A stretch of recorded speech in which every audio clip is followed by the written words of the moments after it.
The axe is an incredibly capable tool, good for a number of different uses, but it is also one of the most dangerous tools that we generally use as bushcrafters. So unless you're using a chainsaw, this is probably the thing that has the greatest capacity to hurt you badly. So in this video, we're going to take a look at some safe axe techniques so you can make sure that you minimize the risks and maximize the efficiency of the work you do. So keep watching.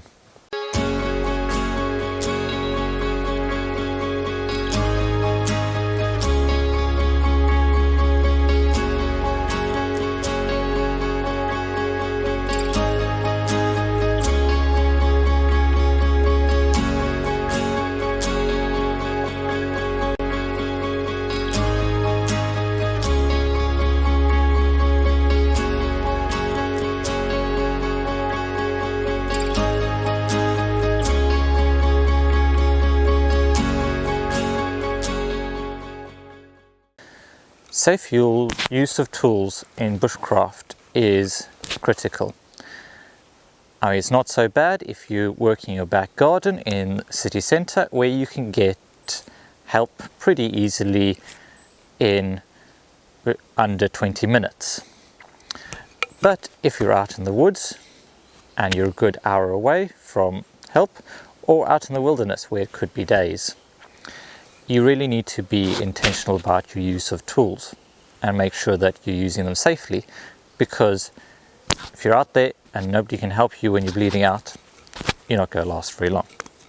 In a recent video, I talked about different splitting tools for use with forest school and particularly working with children.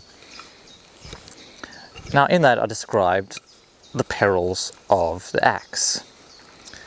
Biggest reason being the amount of force you can deliver because of the weight of the head and how far it is away from your hand. Generally, the further distance and the greater the weight of the head, the more power we can deliver. If it's a knife, something that you can hold quite close to your body, the amount of force you can deliver isn't as great with something that you can hold further away from you. The further away the weight gets from your center of gravity, the less control you have. The chief danger with swinging tools is how far they can travel when they go after they go through the item you intend to cut. And it sometimes isn't as predictable as you think. So with my small axe here, if I'm holding it at arm's length and I swing as if to go through a hazel stem, something, you can see has the ability to swing through my shins. And that's where the majority of the injuries from axes happen, to your lower body. So to feet, shins, knees, and worst of all, probably thighs. So you've got to think about where the tool will end up, particularly if there's a glancing blow, if it glances in a direction you don't expect, so you hit a knot and it twists the tool sideways. Any swinging tool, you've got to think about where the follow through is. And the main principle here is to make sure that it's not going to be your legs. So let's get straight into the first technique for splitting safely. So the first technique we're going to look at is ensuring that you're working at the correct height for the length of axe. This is a pretty short axe. It's closer to a hatchet. That means that I'm more likely to be able to swing it into a leg if I'm standing up. So that's why if I kneel down, I'm more likely to swing into the ground before I hit my leg. Whereas with a longer handle of axe or a taller stump, I would be able to stand up while swinging the axe. At this length of axe handle, I'd mostly be kneeling down.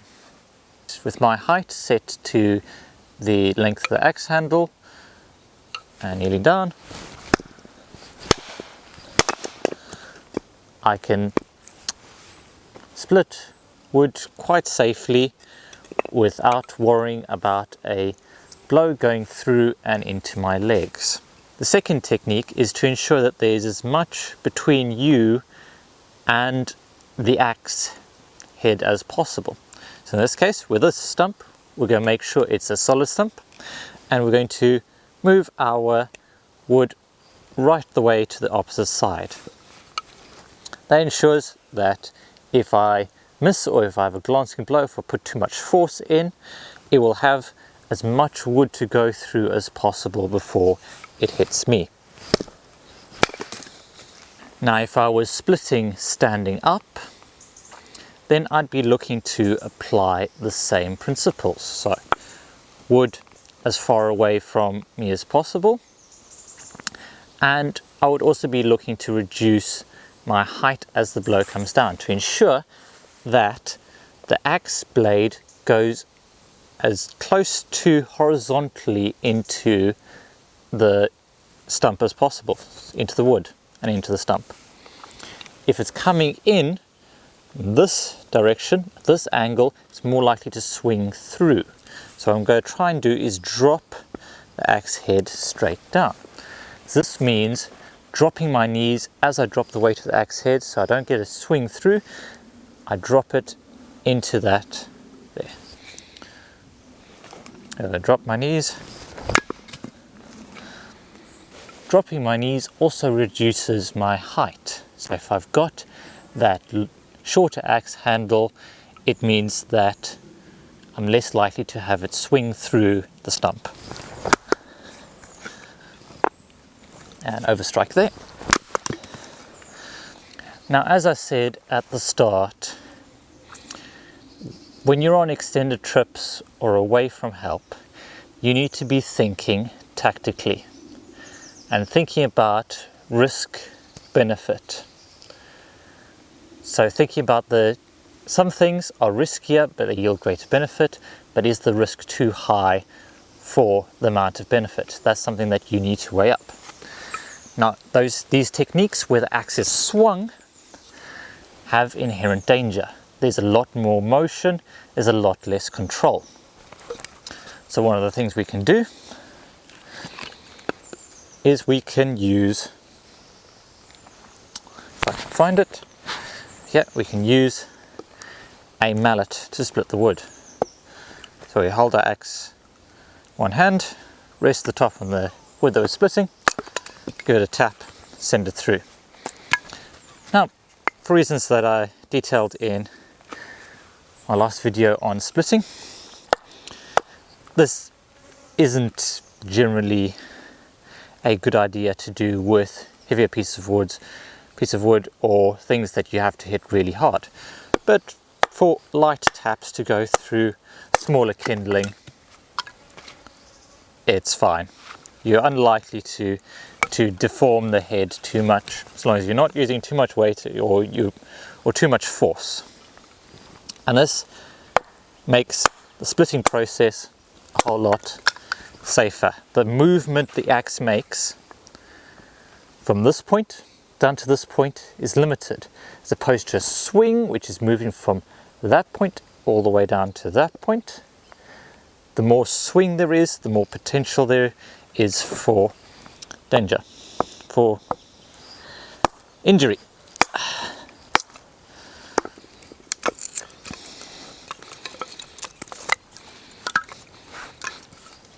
Now if you're splitting wood and you start to get smaller and the stuff, you start struggling to stand it upright, what you can do is you can use a stick, hold it in place, move that out of the way, and then you can just give it a little swing. Because this is generally quite thin, the point where it won't stand up straight, means we don't need a lot of swing to it. We can just drop the axe head. We don't really even need to swing it properly. The axe head, and give it a little bit of a tap until we go through. Okay, hold it in place, and we're just going to drop the axe and give it a little tap.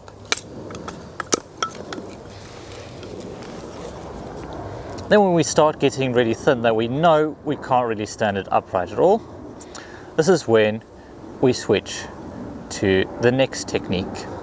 So as I recently mentioned, the more the blade or the head of the axe moves, the more potential there is for injury. So what if we don't move the axe in relationship to the wood at all? This technique is really good for the thinner pieces of kindling. So what we're going to do is we're going to rest the axe head right on the end of the kindling. Then we're just going to come to the edge of our stump.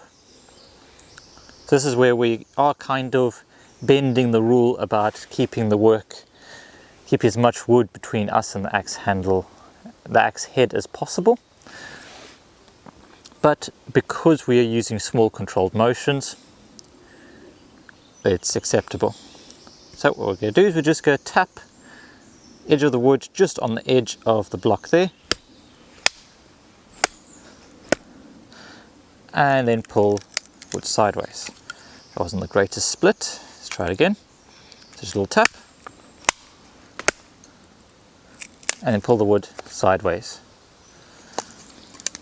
This is a really controlled way to split wood, and I have actually done this with children, so I stand behind them, they hold both together. Because the hands are resting on each other, there's really no potential to start swinging the axe anywhere. It's very careful, very controlled.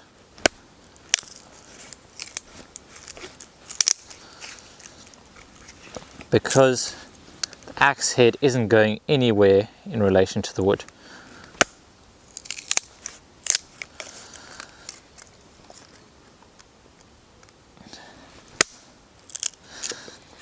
There's a point particularly with kiln dry and stuff, where you won't get any more good pieces out of it.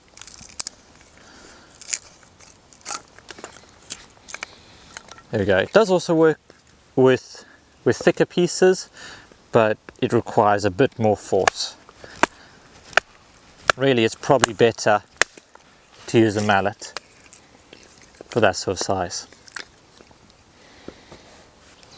And then the final technique for safe axe splitting is recognizing when axe is not the right tool for the job. So going back to a previous video that I mentioned, sometimes the right tool might be a froe, or it might well be a knife. So think about tools you use. If I'm trying to split this sort of size of kindling, it's going to be difficult to use the axe that. It's a bit like using a baseball bat to swat a fly. You really don't need that much force or power to split something this small. A knife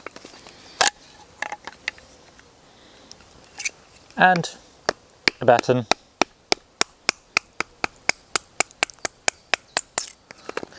is plenty. If I'm looking for more control and the ability to hit with a mallet, a froe is the thing to go with. The axe isn't always a tool of choice, so have a think about why you're splitting and what the best tool for it is. Well, there you go. That's all I have for you.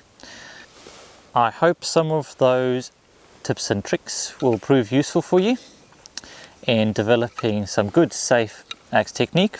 As I said at the start, axe really is a fantastic tool and a good addition to your bushcraft kit, but as with any tool, the more efficient the tool, generally the greater the danger. So make sure to use your axe safely and go out and make the most of every day. See you next time.